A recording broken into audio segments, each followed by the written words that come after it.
Hi there, this is Carter, and I'm a small but not insignificant part of the Acoustic Kitty Project, and you are watching the Sunday Sessions Project.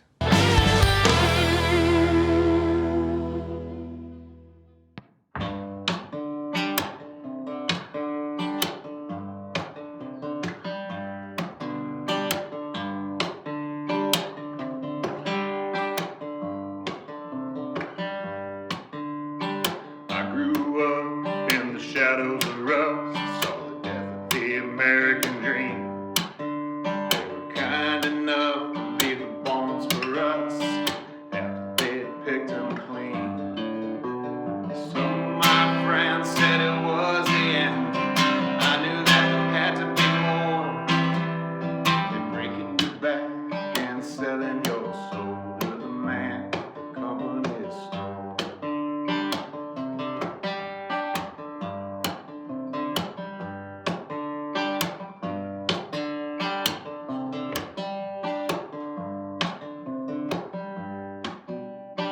Jimmy had a job on the Pendle line before they closed the paper mill down.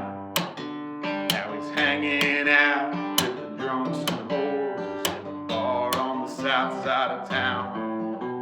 Some days it's all we can do to pretend, other days it's hard to ignore the things we believe and the shit we were sold by the man the company stole.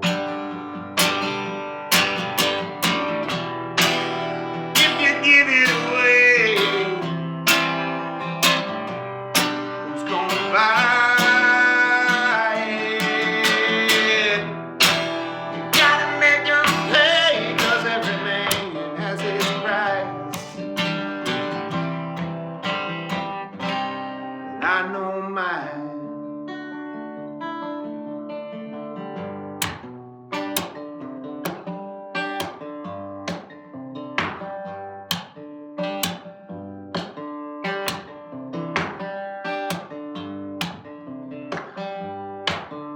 I take my songs out on the road, try to get a record deal.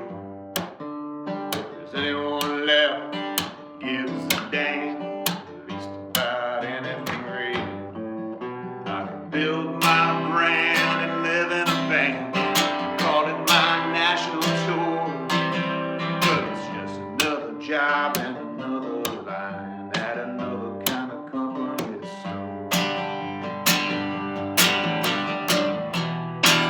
But if you give it away,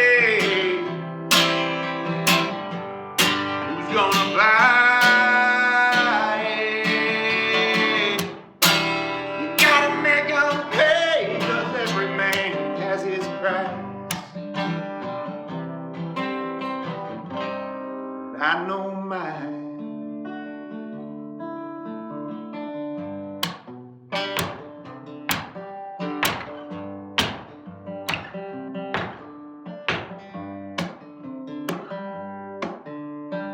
I grew up in the shadows of rust, saw the death of the American dream. They were kind enough to leave the bones for us after they'd picked them clean. All right, so guys, do me a favor. First song we just heard is Company Store. Tell me a little bit about Company Store here. Company Store is it's off of the newer album off of Saturday Night, and that was written probably about 2 or 3 years ago, I guess. It's kind of it's literally, I grew up right around the corner from Bethlehem Steel. Okay. So it's really about the sort of the collapse of that.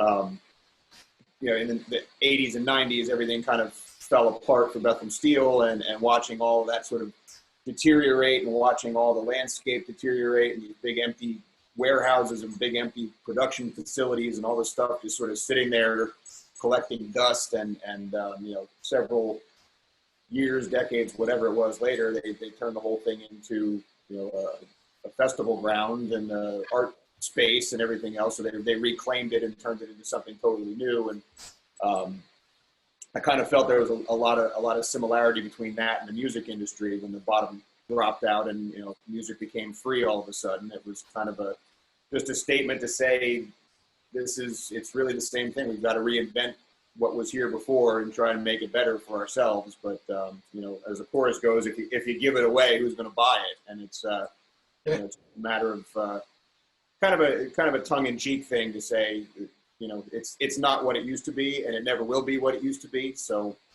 we just got to move forward. Heck yeah, there's a lot of that nowadays with most things, you know, especially with what we're going through right now. Nothing's going to be the same for quite some time. Yeah, yeah, this is very true. I mean, when I went to school, you know, and I studied piano and classical and jazz and whatnot in college, and graduated that in, was it 1990 or thereabouts, you know, and at that point in time, you know, me and my friends and the people that were, you know, I was studying with, we all sort of figured, all right, well, we now leave and we start making records, and hopefully we start selling records and people actually buy our music and we go on tour, and you know, that was sort of the goal of the whole life. You know, that's what I thought I was going to do. And very quickly, as we got into the 90s, and, you know, as you said, like the Napster thing happened and all of the streaming services happened, all of that just sort of vanished, you know, and the industry that we thought we were walking into or getting into, well, it just, as I said, it just sort of vanished. And so, so it's been interesting sort of trying to, and as you said, nowadays, it's like, I'm really having to rethink my entire life. I mean, you know, for the last 17 years, I've been gigging 8-9 times a month, if not more, and that's given me a certain amount of income. And so I'm not going to stop being a musician. So I just have to sort of rethink. And so that's what, you know, it's sort of the same sort of deal. I mean, you have to sort of rethink and reinvent yourself depending on what the industry is leaving you to work in. So, you know, it's been a challenge, you know, but yeah, Company Stores are great too. And I love that song. Yeah, definitely. I understand completely where you're coming from, even within, you know, the video industry. As I was coming up and learning all this stuff, they're telling you one story after the next, and then you finally get that, you know, job where you're like, all right, this is going to be great, and everything's just corporate. And Yeah, yeah. trying to get rid of you, and that's just kind of the way of the world now, man. Everything's changing, and Yep. you got to adapt. Yeah, that's the secret. You know, it is absolutely. So the next song we got coming up is Gallows Hill. Tell me a little bit about that one. Yeah, that's a fun tune. That's one of my favorite songs to play live, just because it's got so much room to stretch out, and it really is always a good chance for us to showcase the talent in the band, and you know, let these guys just take off. It's a lot of fun to do, you know, with the full 5-piece group. So the song was written about also, this was kind of another history lesson, but it was written. Some friends of mine were sort of giving me some tours of some buildings in Easton when we first moved back to the area, and the story, they were telling me the story about how at the top of Northampton Street, right around 6th Street, it's where they used to build the gallows and hang people and stuff, because the courthouse was right downtown. And a few years later, Two Rivers Brewing Company opened up on that corner at the top of the hill, and we played there quite a bit. And so I kind of wrote the song about Gallows Hill, but the place to go, because it was just, you know, it's just so much fun to hang out up there. They shut down 6th Street every now and then and have some outdoor concerts, and you know, they do a big crab boil thing, and it's just a lot of fun. So the song just kind of sort of almost wrote itself, because it's just such a good time. Nice. Well, once things get up and running again, you know, everybody should go check it out then. It sounds like a fun place. It's a hell of a time. Yeah. Awesome. So Gallows Hill. It's a good tune. It's fun. It's a lot of fun for us because, like I said, Carter generally writes all of the tunes. You know, he's the lyricist, and he usually shows up with, for the most part, like a fully formed concept to a certain degree. But this record was actually, when we compare this record, the most recent one, the one we're talking about, to the one before, you know, Carter had done almost all of the playing on the first record. Besides, you didn't play drums, but you played bass and guitar. Yeah, you know, most of that. Whereas this record was a very different kind of thing for us, because we went into the recording studio where we work with our producer, who's also the guitar player in the band, and we just sort of fleshed them out in real time. You know, we all knew the changes, we all knew the chords, we had an idea as to what was going to happen, but it was actually a great opportunity for us to sort of, at least for me, and I think the bass player and also Mike, we really got to put a bit more of our own stamp on things, you know, because, you know, and that's actually a really important aspect of this band, is that as much as, you know, the four of us like to contribute, and we do, and Carter lets us contribute virtually as much as we want to, within a certain reason. It's important to have that one unified or one voice sort of speaking, you know what I mean? I think sometimes the problem is with bands is that you find that you have too many voices and, you know, too many hands in the pot, you know what I mean? And the nice thing is that Carter shows up with a very, generally at least, usually a very focused idea and a concept of a song, either lyrically or musically. And it just makes things come together really quickly because it allows us to, like, all right, this is where we're at, this is what we're talking about, this is where we're heading. And now, you know, it's sort of the idea of, like, you know, give me some limitations to work within.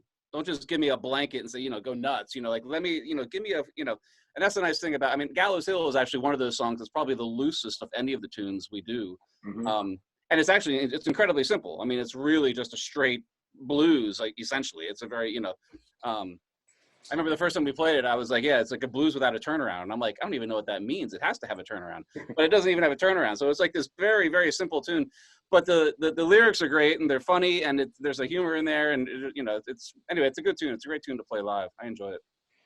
Awesome. Well, let's listen.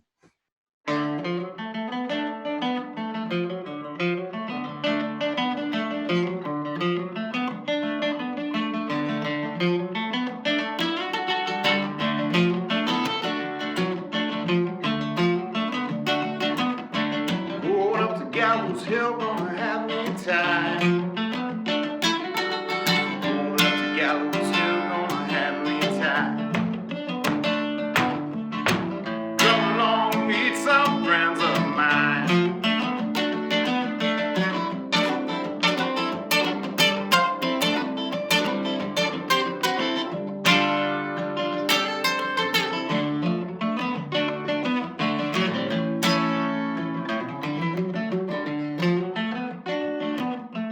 Folks up on Gallows Hill like to hang around.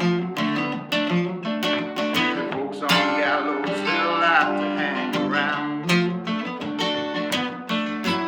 Up there you see everything in town.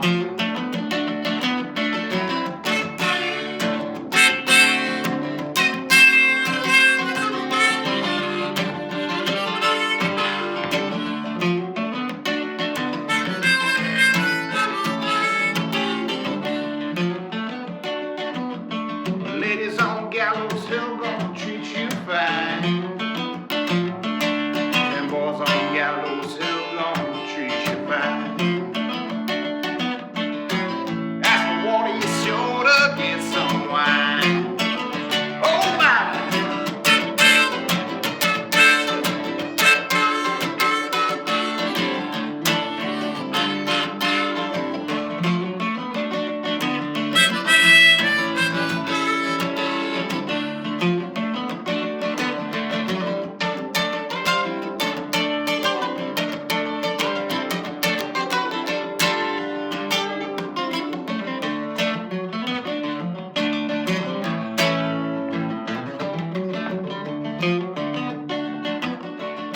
Won't you come with me up to Gallows Hill?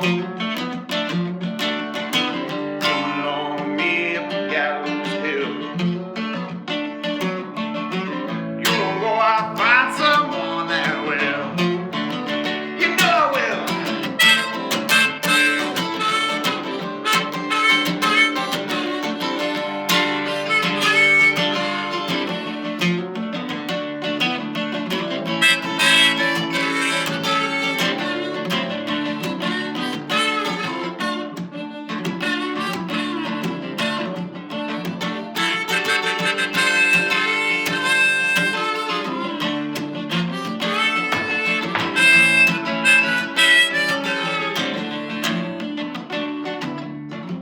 Go up to Gallows Hill, gonna have me time.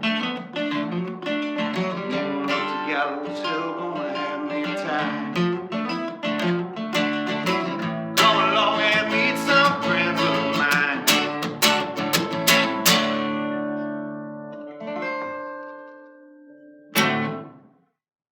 Next up, we got Hermit. Tell us a little bit about this one. Yeah, so this song, the title is not set in stone yet. I keep changing the title because I hate titling songs.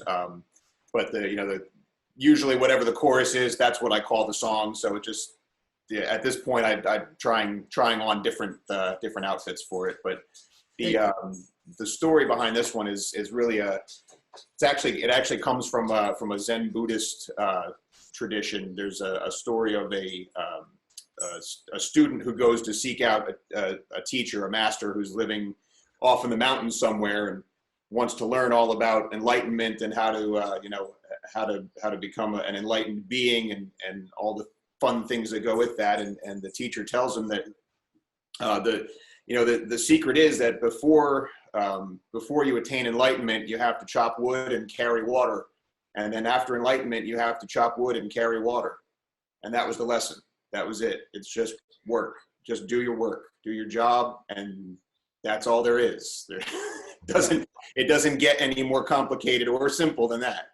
Yeah, exactly. So it's kind of my version of that lesson, sort of the things that I've, and it does have a lot to do with isolation and being stuck in your own head and trying to figure out how am I going to process what's going on around me. So it's but every day it's the same thing: chop wood, carry water. No matter what happens in your head, that's the story.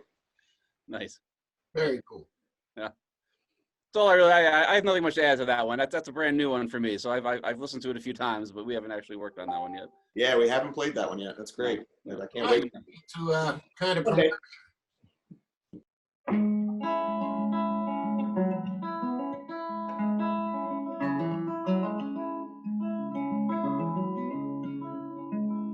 In the morning when I rise, I'll be the man I want to be this time.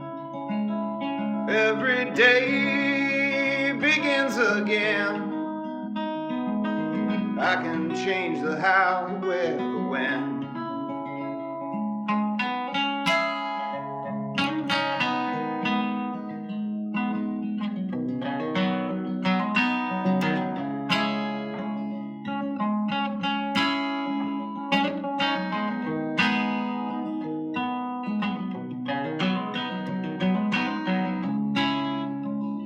I've made music, I've made love.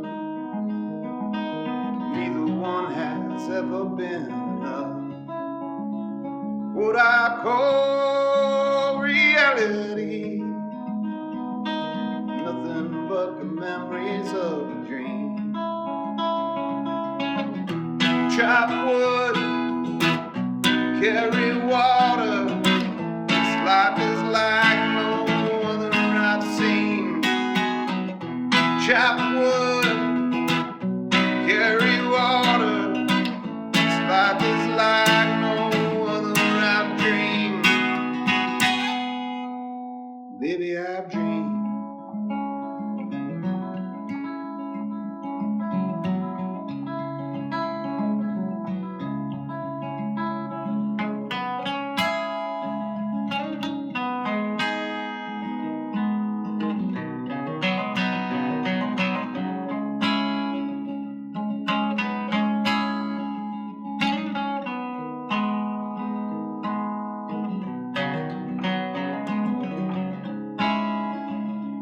When the day comes to a close, I'm unconcerned about what I don't know.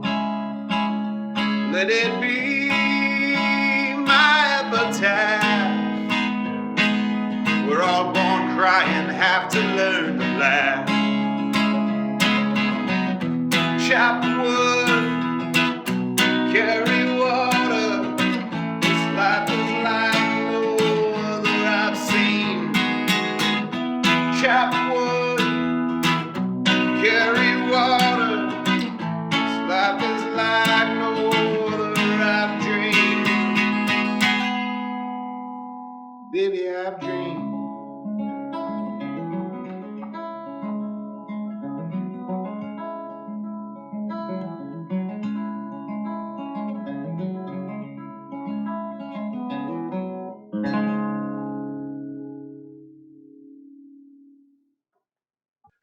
All right, folks, welcome back to another episode of the Sunday Sessions Project. Thank you very much for tuning in yet once again. And Today we have the Acoustic Kitty Project with us. And from one project to the next, I want to welcome you guys. How you guys doing today?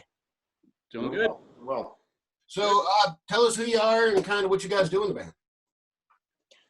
so my name is Carter Lansing. I'm the singer-songwriter, acoustic guitar player, and harmonica player for the band. And well, one of the harmonica players for the band.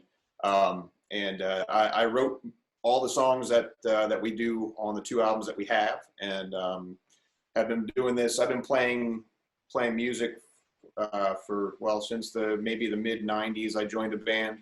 Before that, I was just a writer, just a poet, lyricist, whatever.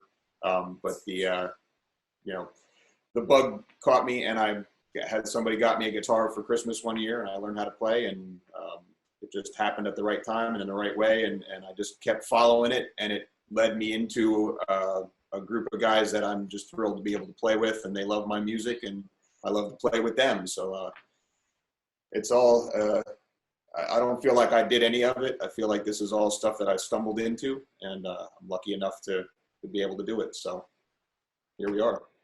Awesome. Okay, my name's Dan. I play the piano in the band. And organ. I met Carter, I guess, I'm thinking it's, I don't know, about 12 years ago, maybe 12, 15 years ago. Something like that. I don't even know. It's been a while.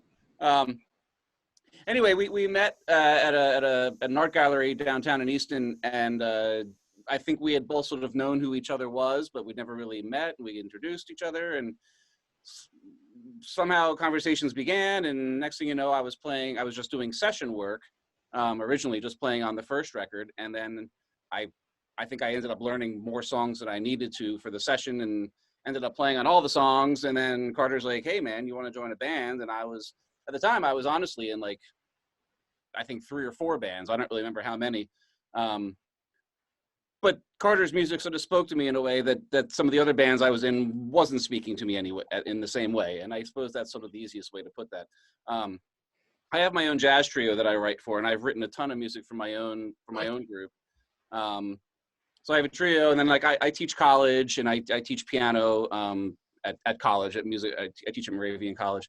But I grew up, a huge Springsteen, Jackson Brown, singer-songwriter kind of lover, and that kind of piano playing, I'd never really gotten the opportunity to do, quite honestly. And so when the opportunity came to play with Carter, it just was like, yeah, this is the kind of stuff I want to be doing. And so, Nice. and then when I realized who the other guys in the band were and got to know who they were, it was like, wow, this is like it's just a good unit. There's a great deal of respect amongst all of us. But there's also a great deal of opportunity for each of us to sort of, I guess, shine, if you will, because, it's great. I mean, I get to take solos, and I enjoy soloing, and I get to comp behind singers and all of that. And in the jazz trio, it's usually just piano, bass, and drums. So it's usually all about me. It's all about me playing the melodies. Whereas when I get to play behind a singer or play behind a guitar, it's just a different sort of way of approaching. And I love not having to be that main person, just to be a part of, the idea of being a part of a unit and making and serving the song is something that I've learned to just completely love. So, but that's what I do. It's I suppose in the end, Carter, I think, has sort of probably said this more than I have, but it's easy. Like, what we do should be easy, and it is easy. And so with the ease of it, it's just fun. I mean, I don't think we've ever had a bad gig. I mean, we've had funny things happen on gigs, and within tunes. There are stories. Yes, Lord knows, but the fun is always there. There's no pressure. There's no one cracking a whip. There's no one shooting a dirty look at anybody. There's no ego. So it's absolutely pleasure. I mean, it's, and the truth be told, we rarely, if ever, rehearse. I mean, we're always prepared, usually. I mean, we always show up when we know what we have to do, and but the beautiful thing is that spontaneously things happen on stage that, just happen. And so, yeah, so that's the thing that I love. I come from a very purely improvised world, and so I'm used to flying by the seat of my pants on stage, and then that doesn't bother me at all. I'm very comfortable with that. But within this context, I suppose I'm probably one of the instigators of that kind of thing live. I mean, I never really play anything the same way twice, with the exception of certain parts. Neither do I. Well, this is true. That's just because I'm not good. That's not true at all. You call it improvisation. I call it making mistakes. So Nice. the same results. Yeah, I hear you. Nice. But anyway, yeah. So that's sort of where it all that's where it all sort of falls into place, you know. Yeah, the piece that Dan left out was that I actually won him in a card game from Mike Roy. He was playing with Roy and the Secret People when we met, and I actually won him in a card game. So that's really the true story. Nice. So when we come out to see you guys, it's kind of an organic show. You put on more of an organic show. We can actually expect a little bit of switch up, you know, just some new life to each song as we see you perform live. Yeah, the songs definitely grew from the first album. You know, just as Dan, you know, he's mentioned before that I played a lot of the instrumentation on the first record myself, and brought them in to play live. And when the songs went live with a whole other band behind it, the songs turned into entirely different songs, and they sounded different, and they felt different, and they grew, and they had life and breath. And so that's why I love to do this, because I can take these seeds of an idea and just literally let them go with the band, and they become something totally different than what I could even have imagined. So it's incredibly gratifying. I think the other aspect of the band that I often think is very interesting is just simply that the guitar player and producer, Mike Carr, and the drummer really come very much from like a country sort of background. I mean, you know, they're fantastic, real deal traditional country players. Marty, the bass player, should have been in Duran Duran or you know what I mean. You know, he has a very sort of 80s deep Ultravox kind of, you know, vibe thing that he knows, you know. And then I come from where I come from, which is this classical jazz, you know, and Springsteen world. So we all sort of bring these different elements to it, which is great, because like I remember the first time when I first went to the first session to play on the very first record, there was a couple of tunes on there that there was one in particular, the last man stand. Last good man on earth. Thank you. Yeah. Last something or other. And it's a country song. It's a straight up, very much of a country kind of tune. And I actually called the producer. Mike, the guitar player, and I said, "Hey man, tell me what to listen to. Give me a couple of records to go check out. You know, tell me, you know." And so he did. You know, and I went and I bought some Floyd Kramer records, and I got some Willie Nelson with Pig Robbins, and I found these great. You know, so for me, it's been a wonderful experience, because I've sort of forced myself into trying to learn a language that I really didn't know, and I still don't know it really, but I can fake it pretty good, or at least I'm trying to. But that's the great thing about it, is that I love hearing, like when Mike can really do some of that picking stuff that he does. It's incredible to hear, because the guy he's a monster guitar player. You know, he can go from the Allman Brothers straight into, like, you know, very sort of country picking, you know. And Billy, the drummer, I've never heard anybody play so quietly with so much intensity. I mean, that's a really difficult thing to do for a drummer. Billy can play a whisper, and you're on the edge of your seat, you know. And I love that, because he's just one of these guys that you don't realize how great he is until like it's over, and you're like, oh my God, that was so good, you know. And so that's what I love about it. I mean, and Marty's just solid and fun, and you know, and he also the other thing Marty does live, which is wonderful, is the backup vocals. He's got a great singing voice, and that really augments the whole band, you know, in a whole new way. So awesome. Yeah, no, it's a wonderful thing. I mean, I really, really appreciate the fact that these guys are, I mean, like I said, they're like my interpreters. I mean, Dan said, you know, he's learning a new language with the country playing, but you know, to me, that's the important thing, is that music is a language, and it is something that you have to learn, and you have to be able to communicate to each other, and having, I mean, Dan and Mike and everybody in this band. I mean, Dan's probably forgotten more about music today than I've ever learned in my life.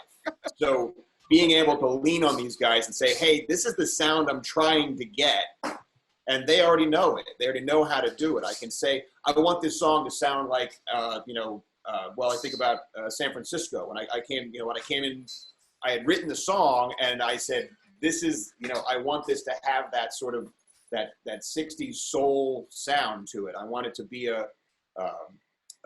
forget who exactly I mentioned, but I will pick a couple of artists and say, this is what I'm hearing, and then they run with it and do their interpretation of it. Yeah, awesome. So there's a pretty cool story behind the name. Hi, Becky. That's Becky. Hi, Becky. So tell me about the name.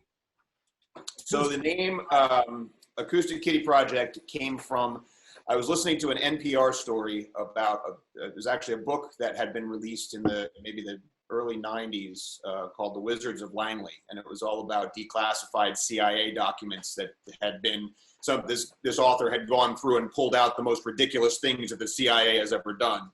And it's a long list, I'm sure, but the story that jumped out at me was this program that they were implanting listening devices into stray cats to use as to spy on the Russians, and during the Cold War. So this was 1967, I think, and they spent $20 million in 1967 money. So that's probably enough to buy a small country right now. And so they put probably thousands of cats that didn't make it out off the table, and then they got one that did survive, and the prototype got released into a park to test it, and it got hit by a taxi cab. Oh. So the millions and millions of dollars right down the toilet, and it didn't work. It was a colossal waste of time and money. And so when I heard that story, I said that is what I'm going to call my band. It's going to keep me it keeps me humble, keeps me to remember that even the best idea, when you look at it 20, 30 years down the road, you might go, what were you thinking? Yeah. I don't think I ever heard that full story. Yeah, so that's how it came about. Awesome. So what do you guys got going on? I mean, I know right now, nobody's playing anywhere. Hey, there you go. You're looking at it. You guys got anything new that's going to be coming out? Anything you want to tell the audience about? Well, we do. I mean, the one song Hermit and another one that I did for you guys. I've probably got a bunch of new tunes that I'm writing, because obviously I have nothing better to do. So there's a lot more time to sit around and come up with some new material, and this the forcing everyone to work digitally and virtually or whatever. That's another thing that I'm really trying to learn a little bit more about, to be able to collaborate with different people, because we don't have to go to a studio all the time. We know that we can send tracks to each other and still work together, even though we're not in the same room. So it's a nice way to remember that we can keep working with each other, even though we're separate. So I think there's going to be a lot of neat stuff that comes out of this. And, I'm just looking forward to a chance to actually physically play together again. But, in the meantime, there's going to be new stuff coming out, and, we can't wait to share it. Awesome. Yeah. Where can our viewers find your stuff? Not only, we know you're on Facebook and all that, but I mean, give us some other avenues that if people are looking, they can find some more stuff. Well, AcousticKittyProject.com is the band website. I also do some work with a songwriting, sort of a collective of different songwriters called the Bastard Sons Presents, which was also a live show thing, but it's basically, again, Mike Roy from Roy and the Secret People. He and I got together one day and decided that we wanted to be able to listen to all of our favorite singer-songwriters in the Lehigh Valley, and we went out and started this thing where now we kind of do a storytellers live show where we take folks who are normally in a band together, and we'll bring them to an acoustic solo singer-songwriter setting, and talk about the songs and talk about stories from the road and talk about our lives and writing and the process and all that kind of stuff. So it's really a selfish excuse for us to sit down and play and listen to other people that we like to see, since it's always so hard to see each other. So it's Bastard Sons Presents as another avenue where I do my thing. Awesome. We'll have to check it out. So is there anything I'm forgetting about that you guys would like to mention? No, I feel good. Yeah. Yeah. Well, you can check out dandecellist.com too, because he's what's the name of your trio, Dan? Yeah, it's just the Dan DeCellist Trio. So, yeah, if you go to just dandecellist.com, I'm all over YouTube and Spotify and all that good stuff as well. But dandecellist.com has everything. Just recently, I'm pretty excited. A small label, I guess, that's associated with Warner Brothers called Deco Music, DEKO, is actually in the process of releasing or reissuing, I guess, my trio CDs. Nice. It's actually a pretty big deal. I'm pretty excited about it, just because, you know, I've been putting out my own music for years and doing it all on my own, and now suddenly, you know, here's this record label associated with Warner Brothers, which sounds sort of exciting to me. You know, getting behind me and promoting me and pushing me. So I don't really know what all that means, especially in these days. But it's something that's happening. So, Hey, but awesome. yeah, everything is just at dandechellis.com. You can find videos. I do a bunch of different stuff. I do jazz. I've made tons of ambient music, sort of long, stretchy, ambient, floaty kind of. I'm a huge Brian Eno and Harold Budd fan and all that kind of stuff. And I also play with a couple other bands, with the Dana Gaynor Band and a few other people as well. So, yeah, I'm out there. You can find plenty of stuff. Awesome. Say that again. Yeah, exactly. So before we head out, we're going to hear the song "Lonely." Give me a little bit of a background of that song. That one is it's another new one that hasn't been recorded yet. And I'm really another one I'm really looking forward to getting in front of these guys so that they can play on it.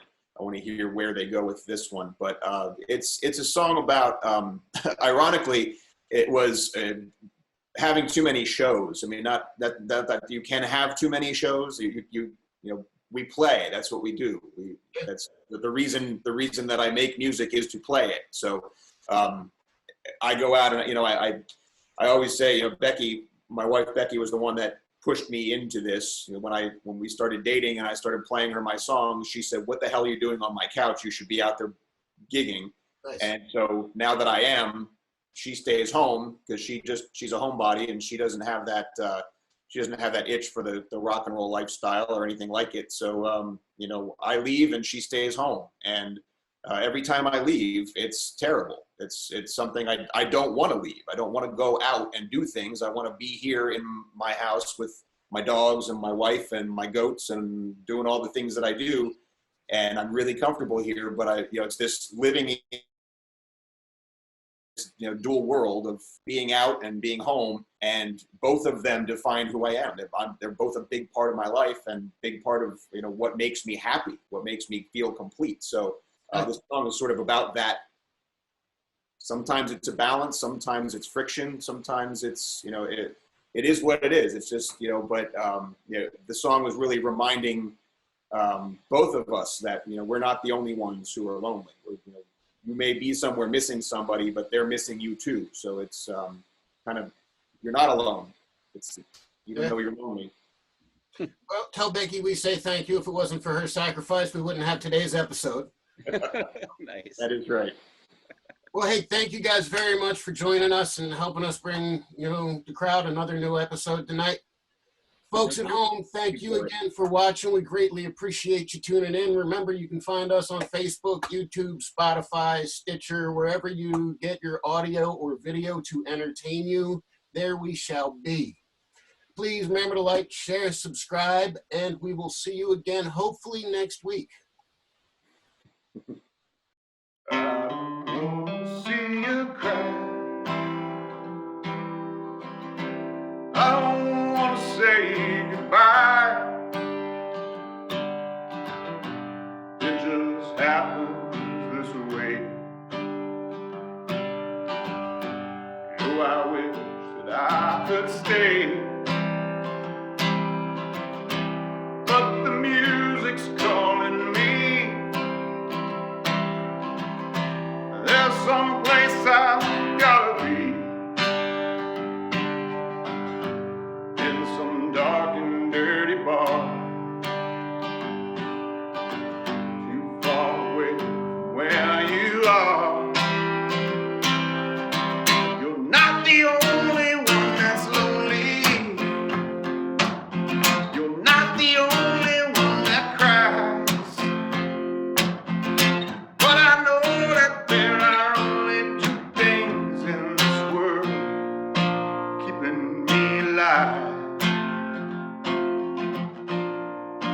music and your eyes. Music and your eyes keeping me alive.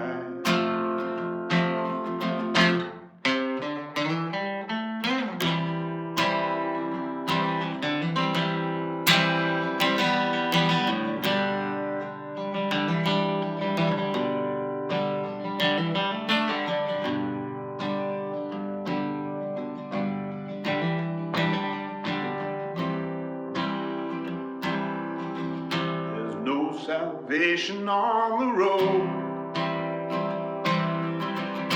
The only peace I know is home. I ain't in this for my health. Lord knows it isn't for the wealth. You are always in my heart. The music's always